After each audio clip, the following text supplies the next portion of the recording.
गौतमो गणी मंगलम कुंद कुंदाद्यो जैन धर्मोस्तु मंगलम सर्वमंगल मांगल्यम सर्वकल्याणकारकम प्रधानम सर्वधर्माणां जैनम जयतु शास्त्रम जैनम जयतु शास्त्रम। नमः श्री वर्धमानाय निर्धूत कलिलात्मने शालोकानां त्रलोकानां यद विद्याधर्मणाय उत्तम क्षमा जो भाव है सत्य सोच संयम तप त्याग उपाव है आकिंचन दस सार है चौगति दुगने काणी मुखति करतार। जो भक्त आत्मा संसार सागर से पार होना चाहते हैं वह इन 10 धर्मों की आराधना करते हैं। व्यवहार से कहें तो 10 धर्मों की आराधना करते हैं और परमार्थ से कहें तो एक शुद्धात्मा की आराधना करते हैं, क्योंकि यह धर्म के 10 लक्षण हैं। धर्म तो एक वीतरागता है। क्या है?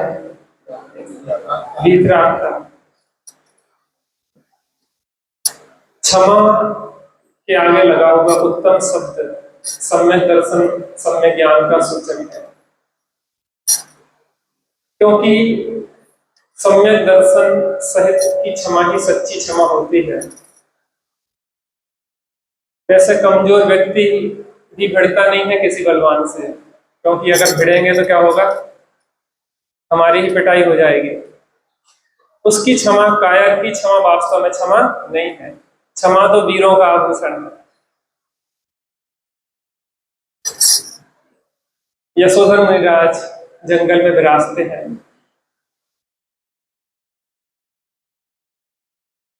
वहां पे राजा शरण्य आते हैं और यशोधर मुनिराज को देख के अत्यंत क्रोध के आवेश में आया। ज्यादा आवाज नहीं बढ़ाओ, सामान्य इको बंद रखो, इको नहीं करो।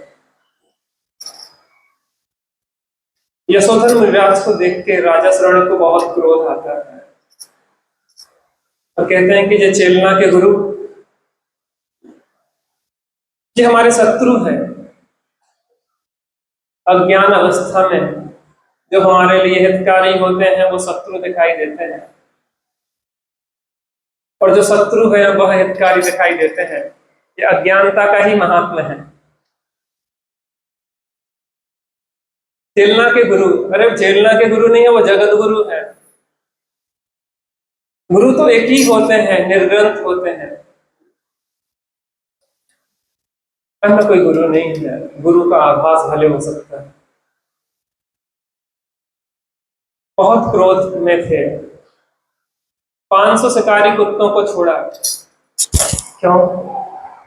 क्योंकि यशोधर मुनिराज का अहित करना चाहते थे, कष्ट देना चाहते थे। लेकिन 500 शिकारी कुत्ते उनके पास जाके शांत हो गए।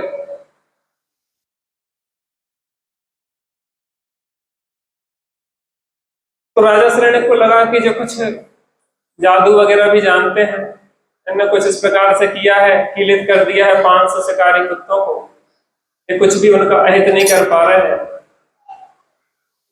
तो जिंदा पे बस नहीं चला तो एक मरे हुए सर्प को ही गले में डाल के चले आए।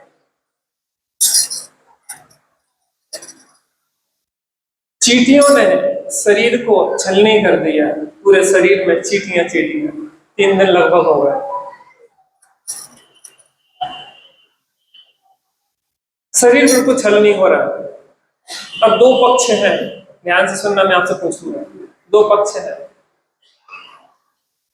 इनमें से दुखी कौन? यशोधर मुनिराज की राजा श्रेणी? कौन दुखी? आपके घर में सास और बहू की लड़ाई हुए तो सास ने बहू को चार सुना दी और बहू शांत रही, तो कौन जीता? कौन जीता? यहाँ की सास और बहू की लड़ाई नहीं होती दरअसल, यहाँ तो चौथा काल है, यहाँ तो सब प्रेम से रहते हैं। दृष्टांत तो हम दूसरी जगह का दे रहे हैं। लेकिन सास और बहू की लड़ाई हुए और सास ने चार खरी खोटी सुना दी और बहू शांत रही, तो जीत किसकी हुई? किसकी हुई? अच्छा, कहने के लिए हुई और वास्तव में जी अंतर है हमारी सोच में। और जिन शासन क्या कहता है, यहाँ पे जिन शासन कहता है कि हार की जीत होती है और लौकिक मान्यताएं कहती हैं कि जीत की हार होती है। क्या? जीत की जीत होती है और यहाँ हार की जीत होती है। दुनिया को लग रहा है कि यशोधन मुनिराज दुखी है। क्यों? क्योंकि शरीर छलनी हो गया है, चींटियों ने छेद कर दिए हैं शरीर में। लेकिन जैन दर्शन कहता है कि हार किसकी हुई है? राजा श्रेणिक की। कोई व्यक्ति ने बहुत आपको दुर्वचन कहे, बहुत कष्ट देने का प्रयास किया, कष्ट दिया, पहले तो शब्द कहे, मारा पीटा, सब प्रकार से प्रताड़ित किया। अब इसमें विचार ये करें कि जिसने आपके प्रति कुछ कहा, हानि उसकी हुई कि आपने संभाव से उसको सहन किया, हानि उसकी हुई? बात समझ में आती ना? लौकिक नीति और जैन दर्शन की नीति में बहुत बड़ा अंतर है। लौकिक नीति कहती है कि जो जीत गया वो सिकंदर है, लेकिन धर्म नीति कहती है कि यहाँ हारने वालों की जीत होती है और जीतने वालों की हार होती है। यशोधन मुनिराज शांत, सहज, और राजा श्रेणिक कसायों में उफन रहा है, क्रोध में उबल रहा है। अब यहाँ पे भावों की तरफ से देखें, अपन कहते हैं मुनि मन सम उज्ज्वल नीर, मुनि के मन के समान उज्जवल शांत वो नीर। परिणामों की तरफ से देखा जाए तो एक के परिणामों में तो ज्वालामुखी फट रहा है और एक के परिणाम बिल्कुल शांत चल रहे हैं। कौन जीता? जिसके ज्वालामुखी फट रहा है वो जीता है, कि जिनके परिणामों में समता और शांति चल रही है वो जीता?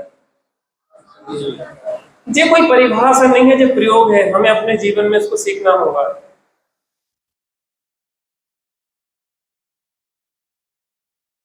हम करते अलग हैं, हम दो की चार सुनाने का प्रयास करते हैं, और यहां है कि गोली का जवाब गाली से भी नहीं।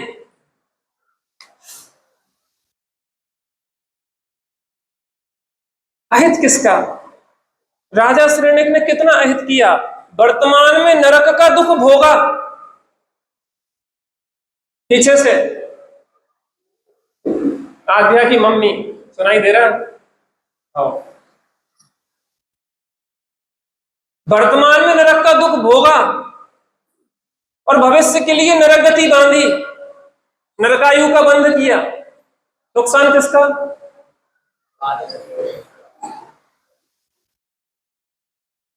देखो, नरक में वही जाता है जो यहां नारकी दुख भोगे। प्रकृति में कहीं अन्याय नहीं होता, इसको लिख लो।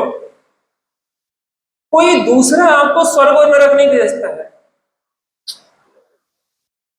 क्या कहा?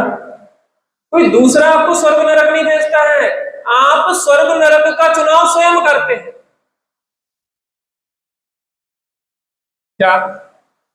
भूमि कोई दूसरा आपको स्वर्ग नरक नहीं भेजता है, ये आपका व्यक्तिगत चुनाव है। आप जहां जाना चाहें प्रकृति वहां की फ्लाइट तैयार कर देती है। श्रीमद जी कहते हैं कि मूलतः परिणाम ही गति है। आप यहां अगर घर में स्वर्ग की तरह शांत रहेंगे, एक दूसरे के सहयोग से रहेंगे, तो स्वर्ग में आपके लिए वेलकम करने के लिए तैयार होंगे थे स्वर्ग के देव। और आप यहाँ घर में नरकों की तरह रहेंगे तो नार की वेलकम करने के लिए तैयार मिलेंगे। किसने चुनाव किया? किसने चुनाव किया? नरक के दुख भोगना भी हमारी चॉइस, और स्वर्ग के सुख भोगना भी हमारी चॉइस, और मोक्ष का आनंद भोगना भी हमारी चॉइस। फिर किस पे आरोपण करें हम? नहीं, हमारे साथ बहुत अन्याय होता है। माता सीता के साथ अन्याय हुआ कि नहीं हुआ? रामचंद्र जी ने जंगल में भेज दिया, अन्याय हुआ कि नहीं हुआ? किसने कहा? किसने कहा अन्याय हुआ? माता सीता के कर्म के उदय से वो जंगल मिला कि रामचंद्र जी ने जंगल भेजा? और आपके पति अगर आपको घर से बाहर निकाल दें तो पति का दोष कि आपका दोष? किसका दोष? कोर्ट में क्लेम करें कि नहीं करें? मानहानि का मुकदमा करें कि नहीं करें? किसका दोष? यहां पे कुछ गड़बड़ हो जाता, वहां तो समझ में आ जाता। आज तो हमें समझ में नहीं आता कि किसी पति ने अपनी पत्नी को जंगल भेज दिया हो, उसके बाद भी छोटी छोटी बातों में शिकायत होती है, और माता सीता को कोई शिकायत नहीं थी। स्वयं किए जो कर्म शुभाशु फल निश्चय ही वे देते, करे आप फल दे हमने तो स्वयं किए निष्फल होते। आपको ऐसा चेहरा क्यों मिला? आपको इतनी लंबाई क्यों मिली? आपको काले बाल क्यों मिले? आपको सफेद बाल क्यों मिले? आपकी आंखों पे चश्मा क्यों चढ़ गया? आप कमजोर क्यों हैं? आप स्वस्थ क्यों हैं? आप बीमार क्यों हैं? हमें को कैंसर क्यों हुआ? हमें को क्यों हुआ? हमें ऐसी सास क्यों मिली? हमें ऐसी बहू क्यों मिली? हमें ऐसा पति क्यों मिला? क्यों मिला? क्यों मिला? हमने चुना था, हमने चुना था भाई साहब, किसी दूसरे का दोष।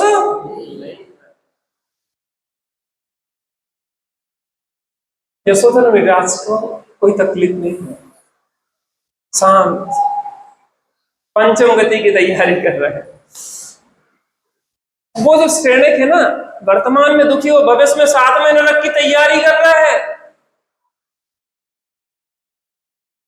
जो क्रोध भाव उत्पन्न होता है, जिसकी परिणति में उत्पन्न होता है, उसको लगता है कि मैं दूसरे का घात कर रहा हूं, लेकिन अंतोगत वो स्वयं का ही घात करता है।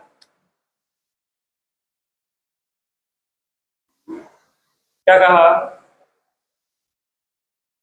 बात समझ में आती कि नहीं आती?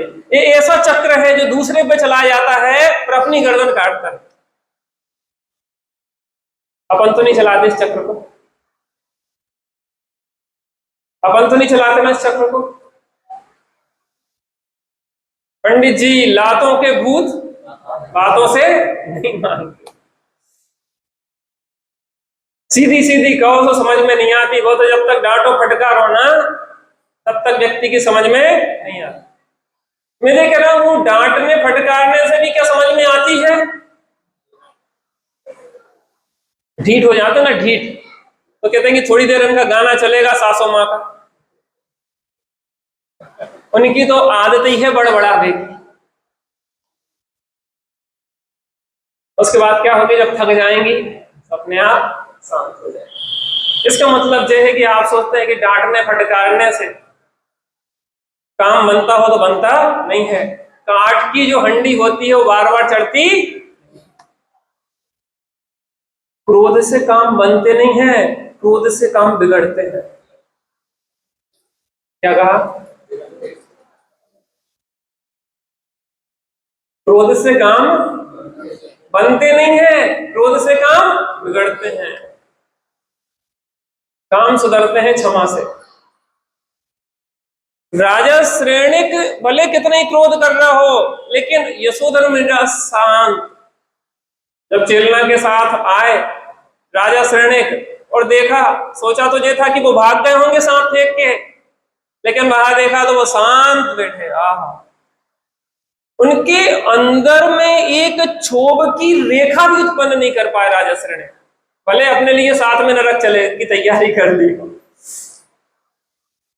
एक क्षोभ की रेखा उत्पन्न नहीं कर पा रहे। कोई परद्रव आपको दुखी कर सकता ही, शांत बैठे। उन यशोधर मुनिराज की समता ने ही राजा श्रेणिक को विचार करने पर बाध्य कर दिया। अरे, मैं तो सोच रहा था कि इन्हें उपसर्ग करके इनके ऊपर इन्हें दुखी कर दूंगा, लेकिन मैं इनका कुछ तो नहीं बिगाड़ पाया, अपना सब कुछ बिगाड़ लिया।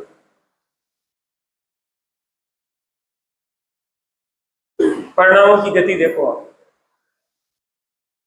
अब परिणामों में प्रायश्चित शुरू हो गया। अरे धिक्कार है मेरे ऊपर, मैंने ऐसे महामुनिराजों के ऊपर उपसर्ग किया, और यहां तक भाव आ गया कि मैं अपनी गर्दन काट दूं, इसका प्रायश्चित यही होगा। यशोधर मुनिराज का उपसर्ग निवारण हो गया था, और उन्होंने कहा युवयो धर्म वृद्धि रस्तु, तुम दोनों को समान रूप से धर्म वृद्धि हो। आपको अगर किसी को हराना है तो अपने सद्भाव से ही हरा सकते हो, अपने समता भाव से ही हरा सकते हो। क्रोध से क्रोध को कभी मेटा जा सकता नहीं है, रक्त के दाग को रक्त से कभी भी धोया जा सकता नहीं है, उसको लिए तो स्वच्छ जल ही चाहिए। यशोधर मुनिया बिल्कुल शांत, और दोनों लोगों को समान रूप से धर्म वृद्धि, रानी चेलना ने उपसर्ग निवारण करवाया और राजा श्रेणिक ने उपसर्ग किया, लेकिन यशोधर मुनिराज क्या कह रहे हैं? युवयो धर्म वृद्धि रस्तु, तुम दोनों को समान रूप से धर्म की, शांति की, आनंद की, निराकुलता की वृद्धि हो। पता हम सब सवाल जवाब क्यों करना चाहते हैं?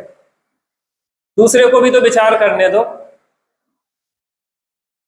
जब आपके प्रति कोई बुरा करता है तो वो, अगर आपने उसका जवाब नहीं दिया तो वो विचार करने पे मजबूर होता है। हम तो उन्हें हजार सुनाया है, लेकिन वो शांत रहे, आपकी शांति उसको बदलाव के लिए मजबूर करती है। ईंट का जवाब पत्थर से देने वाले की बात को कोई विचार नहीं करता, लेकिन जो ईंट का जवाब देता ही नहीं है तो वहां पे वो खत्म कर देता है आगे की प्रोसेस। अब सामने वाले को लगता है कि यार अपन ने अच्छा नहीं किया।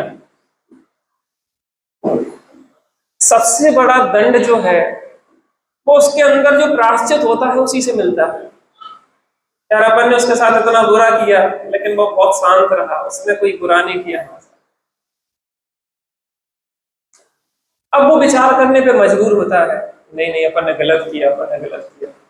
राजा श्रेणी को अंदर में इतनी ग्लानि हुई, अरे ऐसे संभावी मुनिराज के ऊपर मैंने उत्सर्ग किया, धिक्कार है, इसके लिए तो मैं अपनी गर्दन काट के इनके चरणों में चढ़ा दूं। मुनिराज समझ गए उनके परिणामों को, राजा श्रेणी इससे प्रायश्चित होता नहीं है, इससे प्रायश्चित नहीं होता। क्रोध उत्पन्न क्यों होता है, कब होता है? टोडरमल जी से आपसे पूछा कि कसाएं क्यों उत्पन्न होती है, तो उन्होंने कहा मिथ्यात्व के कारण जब पर पदार्थ इष्ट और अनिष्ट भाषित होते हैं तब क्रोधादि कसाएं उत्पन्न होती है। राजा श्रेणी, तुम्हारा दोष नहीं है, तुम्हारे मिथ्यात्व का दोष है, तुम्हारी विपरीत मान्यता का दोष है। जो सच्चे देव साध गुरु के प्रति विपरीत श्रद्धान है उसका दोष है। उस श्रद्धान को मेटोगे तो अपने आप प्रायश्चित हो जाएगा। पर पदार्थ इष्ट नहीं है, पर पदार्थ अनिष्ट नहीं है, पर पदार्थ इष्ट अनिष्ट भाषित होते हैं, यह मिथ्या मान्यता है। इष्ट माने अच्छा भला, अनिष्ट माने बुरा। हम अच्छे की बुरे, अच्छे की बुरे, अच्छे, अच्छे की बुरे, अच्छे हैं।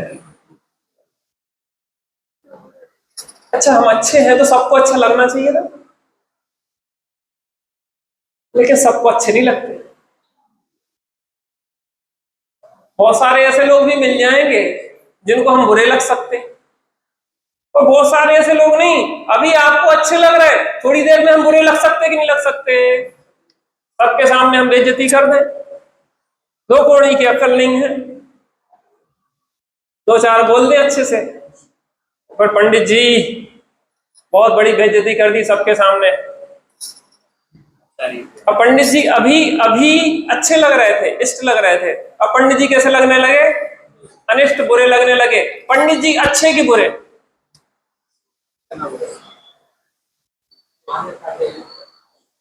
पीछे से माता जी, पंडित जी अच्छे की बुरे, हाँ जी बात। पंडित जी तो पंडित जी हैं, ना वो अच्छे हैं ना वो बुरे हैं, पदार्थ तो पदार्थ है, ना वो इष्ट है ना अनिष्ट है। इष्ट और अनिष्ट लगना यही मिथ्या मान्यता है।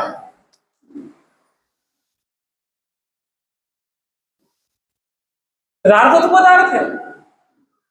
अभी आपको जो पंखे अच्छे लग रहे हैं ना, और ठंडों में चलाई जाए, गलती से भी चल जाए, बटन दब जाए, क्या कर रहे हैं, मारा धोखा। अभी जो कॉटन के पतले पतले कपड़े अच्छे लग रहे हैं, और ठंडियों में मोटे वाले कपड़े अच्छे लगने लग जाते हैं। अभी कोई चीज अच्छी लग रही, थोड़ी देर बाद बुरी लगने लगती। इसका मतलब पदार्थ अच्छे बुरे है कि नहीं है, हैं? पदार्थ अच्छे बुरे नहीं है, और पदार्थ अच्छे बुरे लग रहे हैं, यही तो मिथ्यात्व है। अब इसमें देखना, मिथ्यात्व के कारण पर पदार्थ इष्ट अनिष्ट लगते हैं, तो जो इष्ट लगते हैं उनसे राग करते हैं, जो अनिष्ट लगते हैं उनसे द्वेष करते हैं। क्या कहा, दो दो घर हैं, दो घर, एक में सास बहू लड़ती रहती हैं, और एक में सास बहू प्रेम से रहती है, कौन सा घर अच्छा है?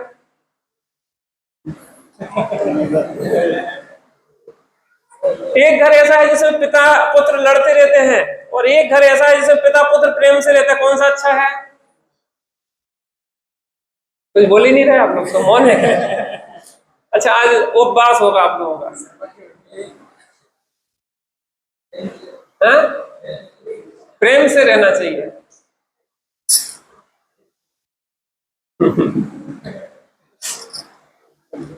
कौन सा अच्छा कौन सा बुरा?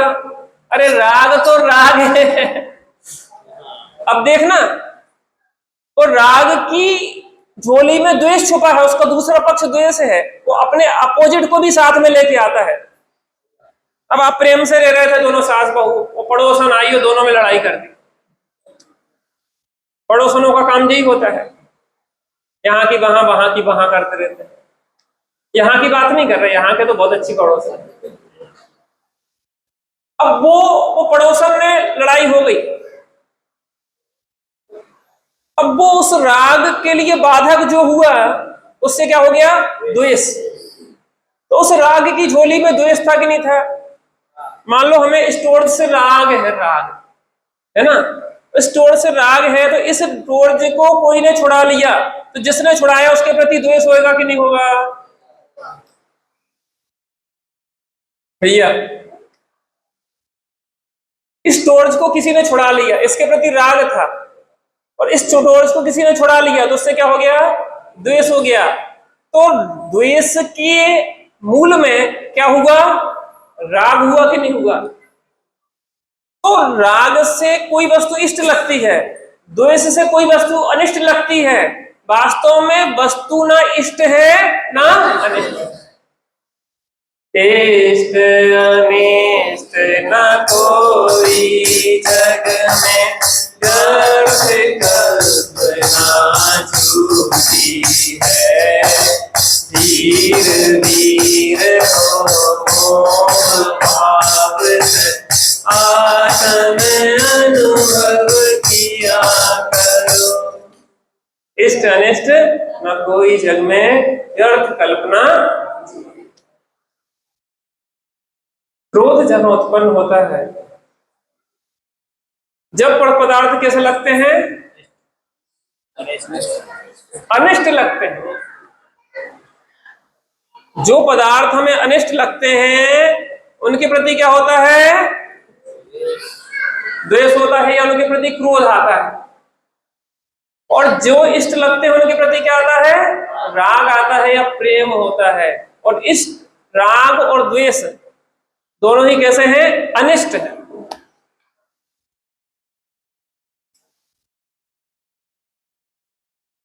मिथ्यात्व कहता है कि पर पदार्थ इष्ट अनिष्ट है, और सम्यक ज्ञान कहता है कि कोई पदार्थ इष्ट अनिष्ट नहीं है। राजा शरण्य को परद्रव्य इष्ट अनिष्ट लग रहे थे, यशोधर मिराज को परद्रव्य ना इष्ट लग रहे थे ना अनिष्ट लग रहे थे, इसलिए क्षमा भाव था, समता भाव था, और राजा शरण्य के क्रोध उत्पन्न हो रहा था।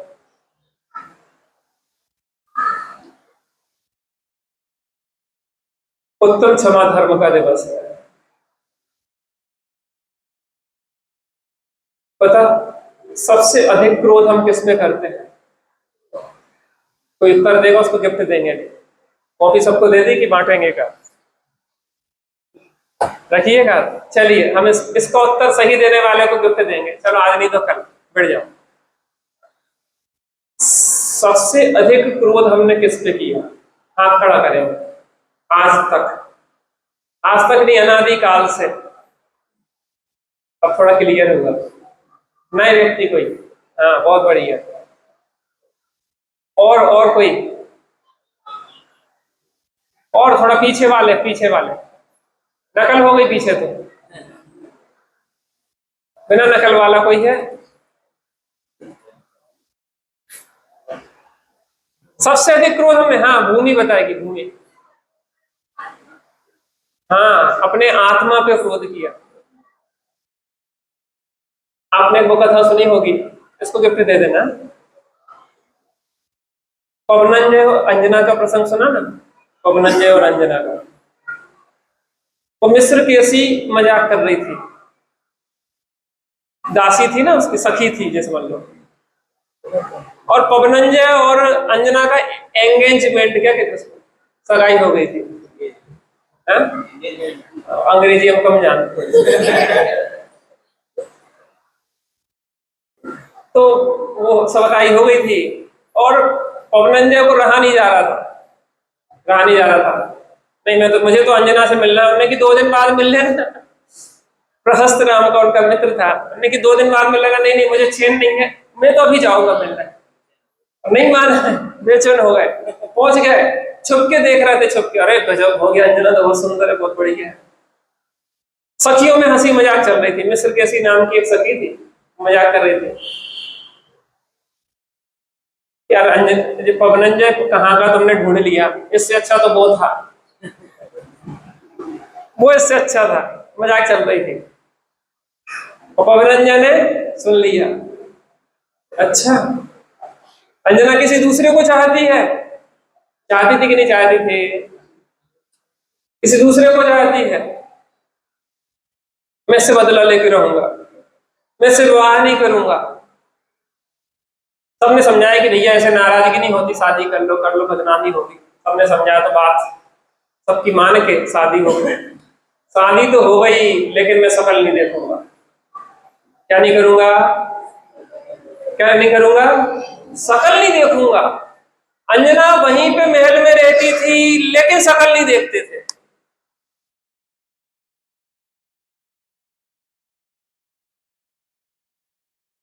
बाईस वर्ष व्यतीत हो गए और अंजना की शकल नहीं देखी।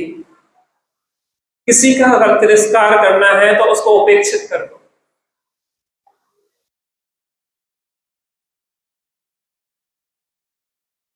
अंजना की पीड़ा क्या आप महसूस कर सकते हैं?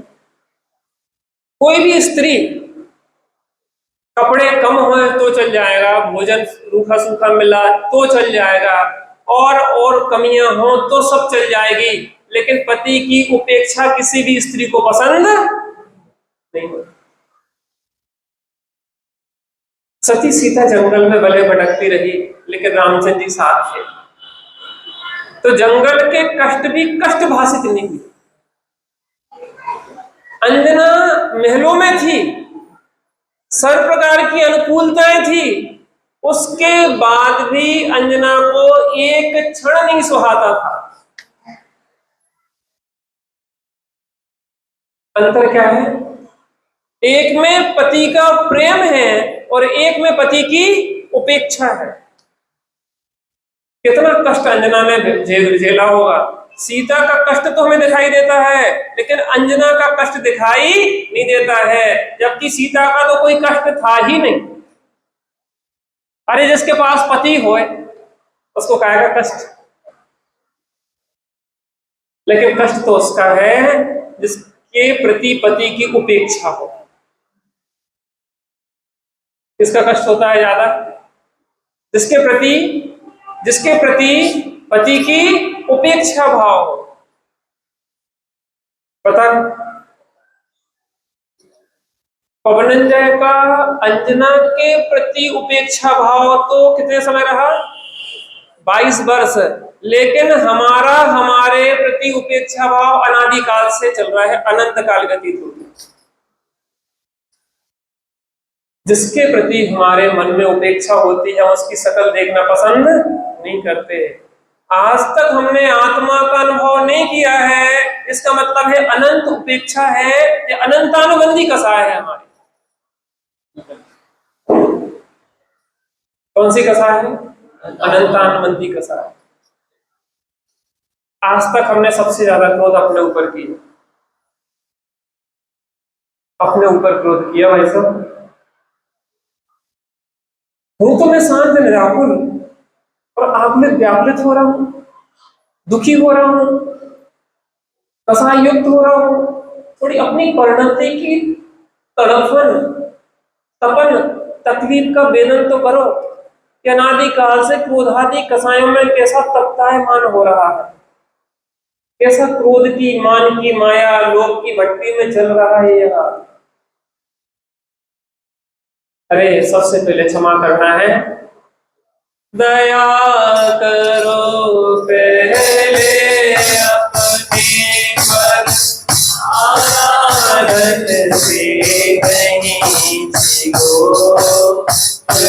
विकल्प यदि आवे तो भी संबोधन। सबसे पहले किस पे दया करें? अपने पे दया करें। अपने पे दया यही है कि उपयोग जो बाहर में कोई भटक रहा है वो उपयोग अपने में समा जाए। एक क्षण के लिए भी आपने आत्मा की अनुभूति की नहीं की? पीछे से एक क्षण के लिए भी आपने आत्मा की निकटता की नहीं की? एक क्षण के लिए भी आपको आत्मा का अतीन्द्रिय आनंद आया कि नहीं आया? आया कि नहीं आया? हाँ जी कि ना जी? हाँ? इसका मतलब है अनंत उपेक्षा चल रही है हमारी आत्मा की। अनंतानुबंधी क्रोध है। ऐसा अनंतानुबंधी क्रोध के कारण हमारी परिणति निरंतर कलुषित हो रही है, निरंतर पीड़ित हो रही है। हम दुखी क्यों है? सीता दुखी क्यों है? क्यों उसकी राम से विरह है। हमारी परिणति क्यों दुखी है? क्योंकि हमारी परिणति का आत्मा राम से विरह है।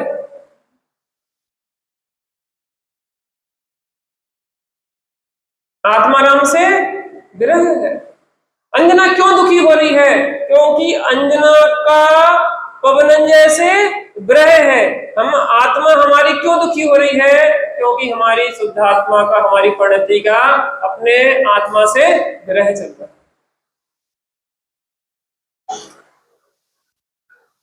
अब रावण के ऊपर किसी ने आक्रमण किया, पवनंजय उसकी मदद के लिए जा रहे थे।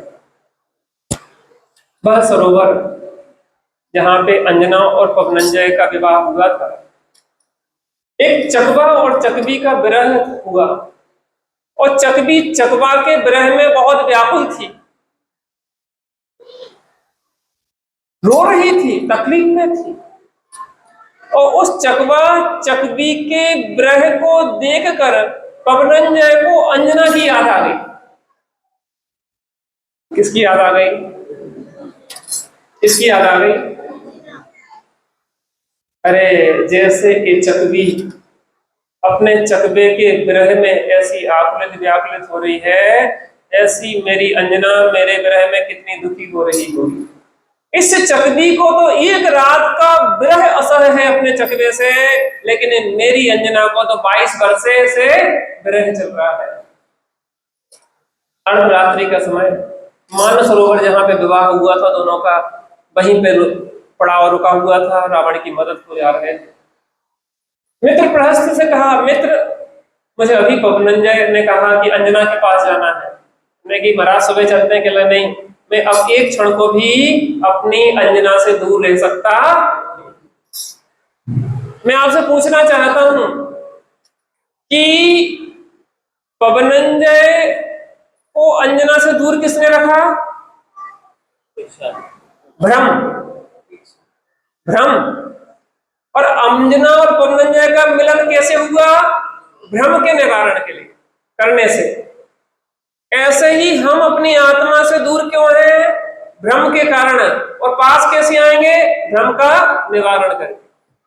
भ्रम रोग हर जिनके वचन, मुख चंद्र पे अमृत छाए। जिनवाणी और कुछ नहीं करती, भ्रम रोग हरती है। अब अर्धरात्रि का समय, प्रहस्त से कहा कि मिलाओ। एक मीडिएटर भी चाहिए मिलाने के लिए, दो को मिलाना है तो एक मीडिएटर भी चाहिए, बिना मीडिएटर के मिल नहीं पाते हैं। ये भी गजब की बात है। ऐसे ही हमें उपयोग को उपयोगवान से मिलना है, हमारी परिणति को शुद्धात्मा से मिलना है, तो मीडिएटर देवसात गुरु है। जनवाणी माता ये बताती है कि तेरा सुख परद्रव्य में नहीं है, तेरा सुख किसमें है? तेरा प्रभु तुझी में। वीरा प्रभु जी के बोल, तेरा प्रभु तुझी में डोले। वीरा प्रभु जी के बोल, तेरा प्रभु तुझी में डोले। क्यों जाता गिरनार, क्यों जाता गिरनार, घट ही में है तेरे घट घट का वासी, घट ही में अंतर का कोना टटोल, अंतर का कोना टटोल, तेरा प्रभु तुझी में डोले। वीरा प्रभु जी के बोल। हमें अपनी आत्मा कहाँ मिलेगी? गिरनार में कि काशी में कि शिखरजी में? शिखरजी में मिली ना 20 तीर्थंकरों को आत्मा। कहाँ पे मिली? कहाँ मिली आत्मा? आत्मा आत्मा में मिली कि शिखरजी में मिली? अरे वो शिखरजी पे तो उपचार है, वहां बैठ के आत्मा का ध्यान किया, इसलिए कहा कि शिखरजी में मोक्ष गए। अरे आप यहाँ पे बैठ के ध्यान करो तो यहीं से मोक्ष चले जाओ, कोई बात है क्या? तीर्थंकरों के नवन जल से भय तीर्थ, जहां हो के अपने ही से ज्ञान गंगा में स्नान कर ले, यही तीर्थ बन जाए। जहां से तेरा जाए उसे तीर्थ के। अर्धरात्रि को प्रहस्त ने पवनंजय को साथ में लिया और वहां पे जाके महल के बाहर गए। वहां पे भी सखी खड़ी थी, शायद सुरसुंदरी नाम था, क्या था, और अंजना की, वो साथ नहीं आई थी मायके। कौन है? कहने लगे प्रहस्त, क्या काम है? कहले पवनंजय को अंजना से मिलना है। यहां भी मीडिएटर थे बीच में। अंजना के पास गई कि आपके स्वामी आपसे मिलना चाहते हैं।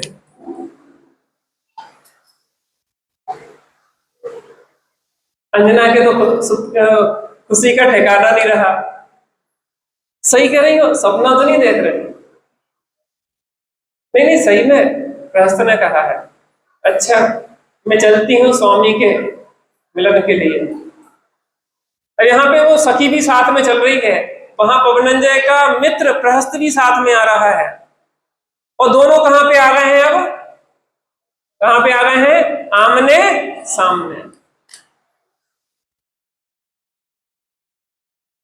देवसात गुरु ने हमें अपना स्वरूप बताया है, और देवसात गुरु ने जैसे ही हमें अपना स्वरूप बताया है, तैसे ही हमारा उपयोग मान के सामने आमने आ गया।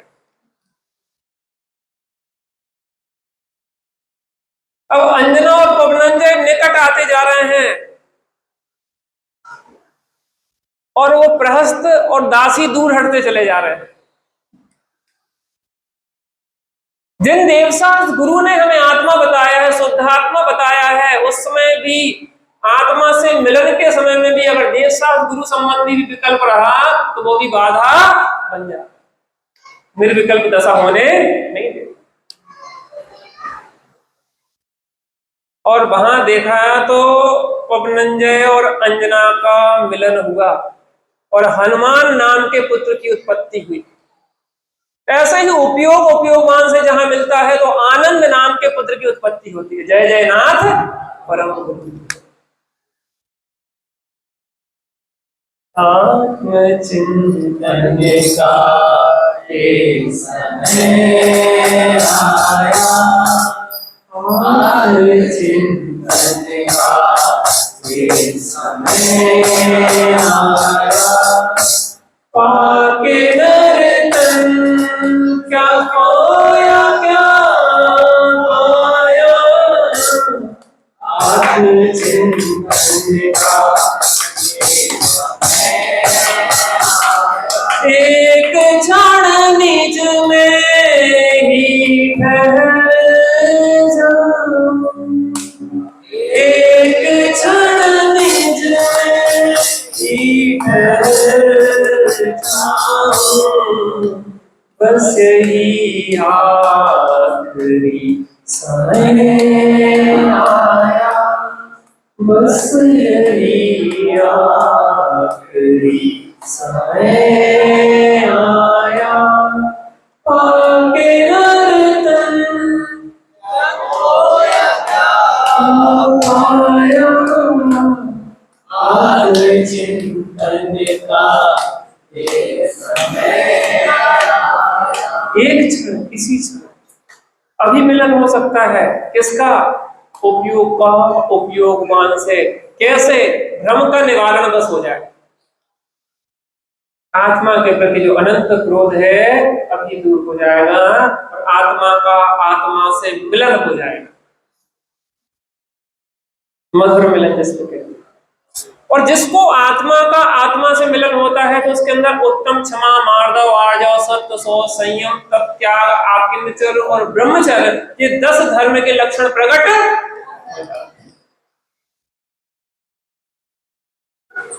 जिस मां के गर्भ धारण हो गया तो उसके लक्षण प्रकट होते ही है। जिसको आत्मा की अनुभूति हो गई है उसके जीवन में क्षमा भाव प्रकट होता ही होता है। उसकी परिणति कैसी होती है? ध्यानत राय जी की पूजन से देखें अपन। पीड़े दुष्ट ने मार मार धरिए क्षमा में,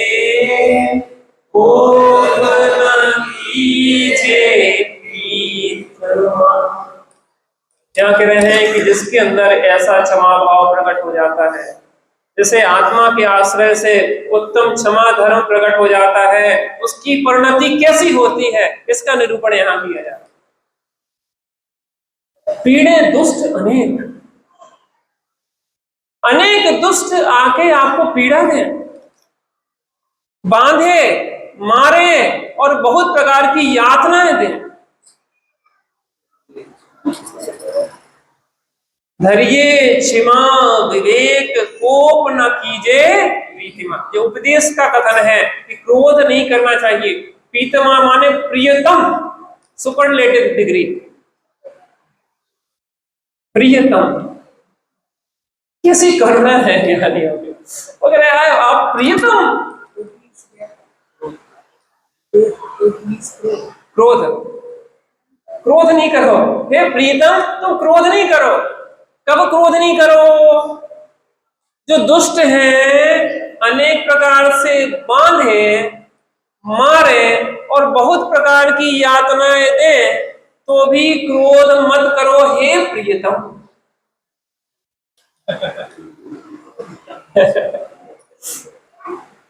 आज के जमाने में तो इतनी हिम्मत नहीं है कि अंजना जैसी सास केतुमती होए किसी की, और घर से निकाल दे और मायके भी खबर पहुंचा दे कि जो कुलच्छन आ रही है उसको घर में नहीं रखना, दोनों तरफ के गेट बंद कर दे और अंजना को जंगल में शरण हो। यहाँ ऐसी कितनी सासें हैं जिनने अपनी बहू को ऐसे निकाल दिया है। यहाँ तो चौथा हाँ अच्छा, गलत दृष्टांत दे देते, यहाँ तो चौथा काल पर, लेकिन ये घटना चौथी काल की है। अंजना और भुवनेश्वर की घटना के चौथे काल की है। लेकिन यहाँ तो सुकमा सुकमा काल चल रहा है। भोग भूमि है, यहाँ तो सब आनंद में चल रहा है। ऐसे आनंद में रहने में आनंद है, लड़ाई झगड़ा को कुछ नहीं रखा, रहना उसी घर में है, चाहे रो के रहो चाहे प्रसन्नता से रहो, अच्छे से रहो चाहे बुरे से रहो।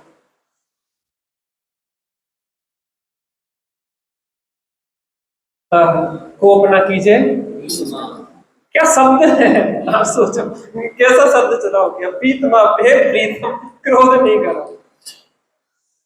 ओ तम क्षमा गो रे भाई,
उत्तम क्षमा कहो रे भाई।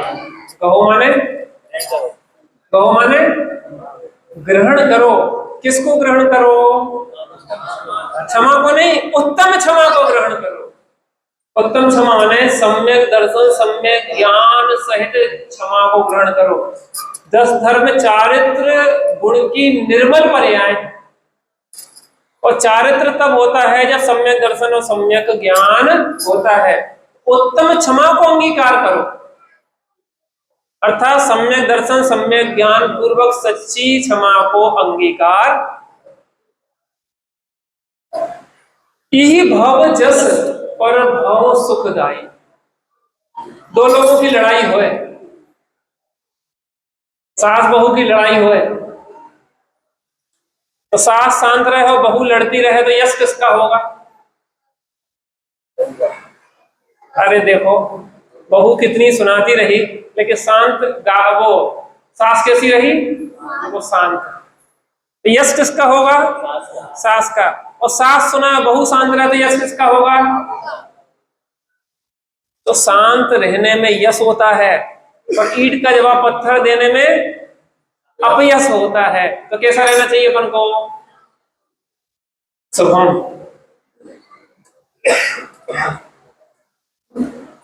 शांत रहने में क्या होता है? शुभम होता है, शुभ होता है। और जवाब देने में क्या होता है? अशुभम, अशुभ होता है। क्या करना? शुभ करना कि नहीं करना? तो यहां कह रहे हैं इह भव जस परभव सुखदाई। यहां पे यश होता है और परभव में क्या होता है? सुगति मिलती है। क्रोधी को दुर्गति मिलती है और क्षमावान को सुगति मिलती है। पारसनाथ के जीव ने क्षमा धारण की और कमठ ने क्रोध किया, तो कमठ कहां गया? दुर्गति में। और पारसनाथ का जीव कहां गया? सुगति। गाली सुनी मन खेद ना मानो। सुनो एक मिनट, खेद ना आनो, खेद आता है चित्त में। तो तीन चीजें हैं, मन, वचन और काय। तो गाली सुन के शरीर से भी कोई कुचेष्टा नहीं होना चाहिए मारने पीटने की। वचन से भी क्रोध के वचन नहीं बोलना चाहिए और मन में भी खेद नहीं करना चाहिए। क्या चीजें हो गई? तीन चीजें। शरीर से भी क्रोध युक्त चेष्टा नहीं करना चाहिए, वचन से भी क्रोध युक्त वचन नहीं बोलना चाहिए और मन में भी खेद नहीं करना चाहिए। खेद, कोई कुछ कहे, बाहर में सबल हो तो भी हम कुछ नहीं कर पा रहे, कोई बिगाड़ नहीं कर पा रहे, तो भी क्या हो जाता है? खेद होता है। इसका सुकुमार मुनिराज कहा था ना, वो वायुभूति के समय में जब उसने लात मारी अपनी भाभी को, तो उसने कहा कि मैं इसी पेड़ को खाऊंगी, मैं अभी निर्बल हूं, जब सबल होंगी तो उसी पेड़ को खाऊंगी। तो खेद आया कि नहीं आया चित्त में? और खेद आया तो बंधन उस त्रियंच गति का, त्रियंच आयु का हुआ कि नहीं हुआ? दुखी होना पड़ा कि नहीं होना पड़ा? इसलिए खेद भी नहीं आना चाहिए। गुण को अवगुण कहे अयानो, है तो हमें गुण और हम क्या कह रहे हैं? अवगुण रूप से कह रहे हैं। अयानो माने होता है अन्य, सामने वाला। हम में तो है गुण और वो क्या कह रहा है? वो अवगुण रूप से कह रहा है। कही है अयानो वस्तु छीने। अब देखना, पहले स्टेप में क्या कहा था? गुण का को अवगुण रूप से कहा। दूसरे स्टेप में क्या किया कि वो सामान भी छुड़ाने लगा। रासो क्या करने लगा? तुम्हारा मित्र अभी तो तुमसे मुंह से ही बोल रहा था, अब हाथ पांव भी चलने लगा। गुस्सा तो आएगी कि नहीं आएगी? अब तो सामान छुड़ाने लगा। क्या करने लगा? वस्तु छीने। अब वस्तु नहीं छीने और आगे बढ़ गया, उसकी हिम्मत बहुत बढ़ गई। बांधे, बांध, चलो कोई बात नहीं, बांध दिया, कोई बात नहीं। अब मारने भी लगा, बांध मार, मारा भी नहीं, बहुविध करे। कॉलेज में रैगिंग होती क्या कहलाती? रैगिंग। जो सीनियर होते हैं वो क्या कहते हैं? जूनियरों को परेशान करते हैं। तो तमाम प्रकार से परेशान करते हैं, बहुत वेराइटीज के। तो बांध मार बहुविध करें। चलो कोई बात नहीं, मार लिया, बहुत विध किया, अब घर में जाके आराम करेंगे, पट्टी मट्टी कर लेंगे। लेकिन भाई साहब उसने वो भी मौका नहीं दिया, घर से निकाले, घर से भी निकाल दिया। चलो कोई बात नहीं, शरीर सही है तो अपन सब कुछ कर लेंगे, लेकिन तन विदारे, शरीर को भी काट छाड़ दिया। उसके बाद भी क्या किया? बेर जोना, वहां पे वह बेर धारण ना करे। क्रोध से खतरनाक होता है बेर। क्रोध तो तत्काल निकल जाता है, लेकिन बेर में एक प्लानिंग करी जाती है कि मैं भविष्य में इसको निपटा दूंगा। क्रोध का अचार मुरब्बा है बेर, सड़ा हुआ रूप, विकृत रूप। मैं इसको समझा दूंगा, देखें क्या समझ रखा है इसमें। वेद जो न तह धरे, क्यों नहीं धरे? जे कर्म सहे क्यों नहीं जीरा। ये बहुत अच्छी लाइन है। जब भी प्रतिकूलताएं आए तो विचार करना, जे कर्म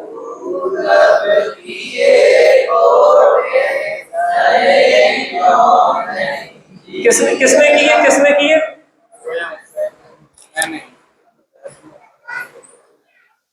अपन ने किए। जे कर्म पूरब किए कोटे सहे क्यों नहीं जीरा। अति क्रोध अग्नि बुझाए प्राणी साम जल ले। समता रूपी जल से अपनी क्रोध रूपी अग्नि को बुझा देना चाहिए,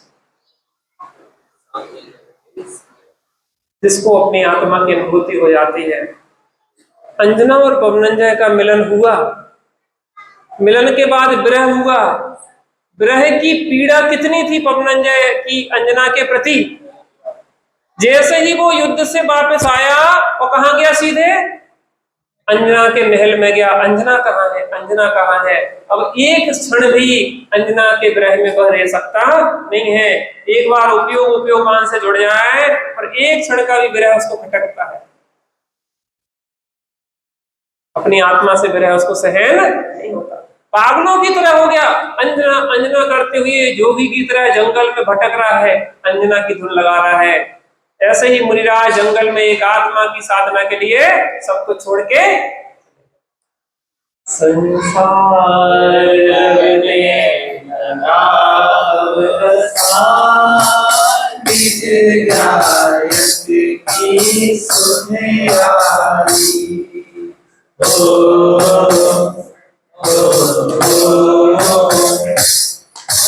व्यक्तियों के मार्ग की महिमा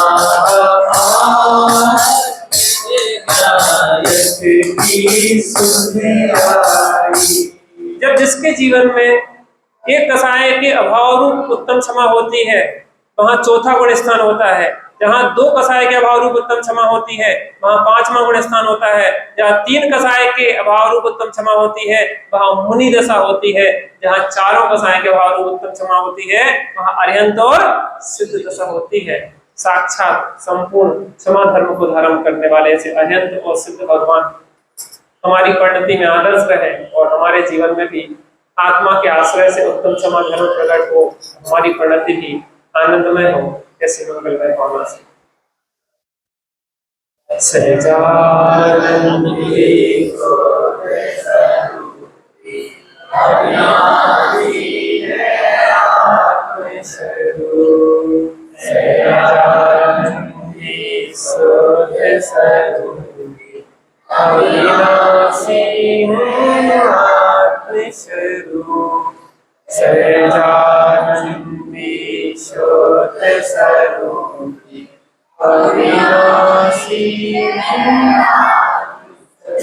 आत्म नाम की दो पंक्ति पढ़ लेते हैं। आत्म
मेरी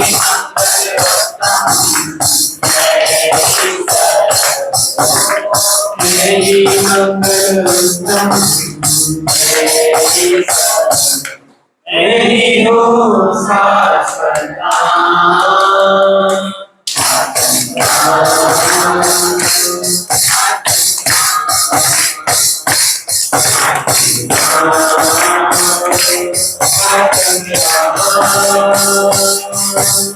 तू ही है साधन साधन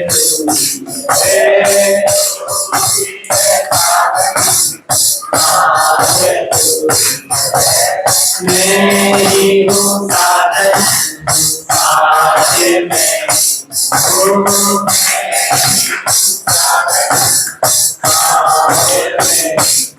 मेरी हूँ मेरी शिव स्वरूप शिवता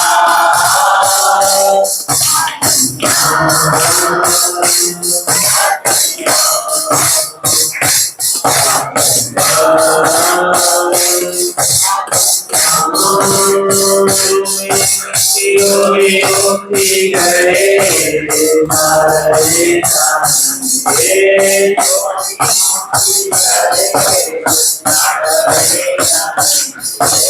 जो भी मुक्ति करे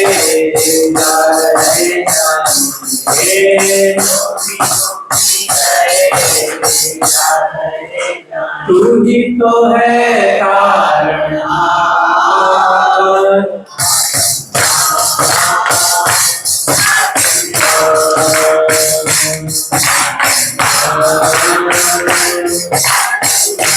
जग में साचो शरण